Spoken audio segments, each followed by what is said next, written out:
তো বন্ধুরা, যারা যুবসাথী ফর্ম ফিল আপ করছো তাদের জন্য এই ভিডিওটা। তো 26 তারিখ পর্যন্ত লাস্ট ডেট আছে। তো সর্বপ্রথম ফিল আপ করতে গেলে এখানে ছবি সাটিয়ে নেবে। তারপরে এই ঘরটায় যে রেজিস্ট্রেশন নাম্বার আছে এটাকে তোমরা তোমাদের ওই ওখান থেকেই ক্যাম্পের থেকে এখানে রেজিস্ট্রেশন নাম্বার দেবে। এই রেজিস্ট্রেশন নাম্বারটা এখানে পুরো বসিয়ে দিতে হবে। তারপরে তোমার আধার নাম্বার এই ঘরটায় পুরো বসাতে হবে। তারপরে তোমার মাধ্যমিক অ্যাডমিট কার্ডে যে নামটা আছে সেই নামটা এখানে বসিয়ে দেবে। তারপরে এখানে দেবে bank account number. Bank account নাম্বারের সঙ্গে যে মোবাইল নম্বরটা যুক্ত আছে সেই মোবাইল নাম্বারটা দেবে এখানে।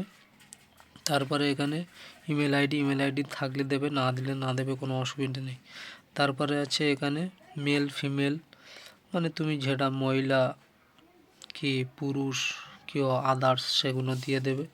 তারপরে এখানে জন্ম তারিখ, তো তোমার জন্ম সালটা এখানে বসিয়ে দেবে। তারপরে এখানে দেবে 1/4/2026 পর্যন্ত তোমার বয়স কত হচ্ছে সেটা এখানে বসিয়ে দেবে। তারপরে হচ্ছে তোমার পিতার নাম, তোমার বাবার নাম কি আছে সেটা দেবে। তোমার মায়ের নাম কি আছে তারপরে সেটা দেবে। তারপরে মানে ছেলে হলে এখানে বউয়ের নাম দেবে, মেয়ে হলে স্বামীর নাম দেবে। আর বিয়ে যদি না হয় তো কিছু দেওয়ার দরকার নেই। তারপরে এখানে বলছে তুমি কোন ক্যাটাগরির হও, এসসি এসটি ওবিসি, তো তোমার যেটা থাকবে তুমি সেটা দিতে পারো, আর না থাকলে না দিতে পারো, কোনো ব্যাপার নেই। তারপরে আছে তুমি বিবাহিত না অবিবাহিত, তো যে বিবাহিত বিবাহিতর ঘরে, যে অবিবাহিত সে অবিবাহিতর ঘরে টিক মারবে। তারপরে তোমার এখানে পুরো ডিটেলস ঠিকানাটা দিতে হবে।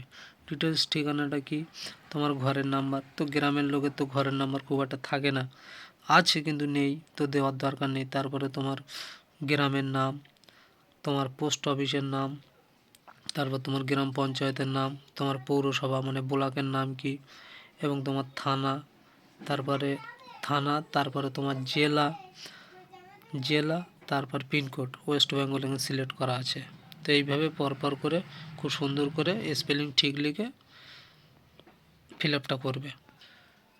তো পরের পাতায় হচ্ছে এখানেই হচ্ছে অরিজিনাল ডকুমেন্টস, মানে এই পাতাটাই একদম একটুও ভুল করা যাবে না। সেটা হলো এখানে তোমার মাধ্যমিক অ্যাডমিট কার্ডের রোল নাম্বার বসাবে এই জায়গাটায়। তারপরে এবার নাম্বার বসাবে। তারপরে কত সালে পরীক্ষাটা দিয়েছিলে তো সেই সালটা এখানে বসাবে। তারপরে তোমার শিক্ষাগত যোগ্যতা কত, তো আমার এখানে আমি এইচএস দিয়েছি, যে যেমন সেটাই দিয়ে দেবে। তো এখানে তোমার বর্তমান পেশা কি, তো আমার আমি লেবার দিয়ে রেখেছি। তারপরে এখানে ব্যাংকের নাম, কোন ব্যাংকের অ্যাকাউন্ট, তো সেই ব্যাংকের নাম। তারপর ব্রাঞ্চ নাম মানে শাখা, তারপরে তোমার অ্যাকাউন্ট নাম্বার, তারপর আইএফসি কোড, এটা ফিল আপ করে দেবে। তারপরে বলছে তুমি যদি কোনো সরকারি প্রকল্প পেয়ে থাকো তো সেটা তুমি হ্যাঁ করবে, যদি না পেয়ে থাকো না করবে। তো তুমি যেটা করো সেটার ঘরে টিক মারবে। তারপরে এখানে বলছে তুমি কোন কোন ডকুমেন্টসগুলো সাবমিট করছো, তো যেগুলো ডকুমেন্টস সাবমিট করবে সেইগুলোর টিক মারতে হবে। তা যেমন মাধ্যমিক অ্যাডমিট কার্ড, মাধ্যমিক সার্টিফিকেট এবং মার্কশিট এবং আধার কার্ড, ভোটার কার্ড, তো সেইগুলো টিক মেরে দেবে। তারপরে নিচে আসবে, এখানে তোমার একটা সিগনেচার করবে, এখানে তোমার তারিখ বসিয়ে দেবে।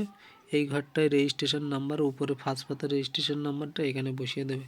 তারপরে এখানে তোমার মোবাইল নাম্বার, এখানে আধার নাম্বার, ব্যাস পুরো ফর্ম ফিল আপ পুরো ওকে। তো এইভাবে ফর্ম ফিল আপ করলে কোনো অসুবিধা হবে না, সবাই এইভাবেই করো, কোনো অসুবিধা হবে না।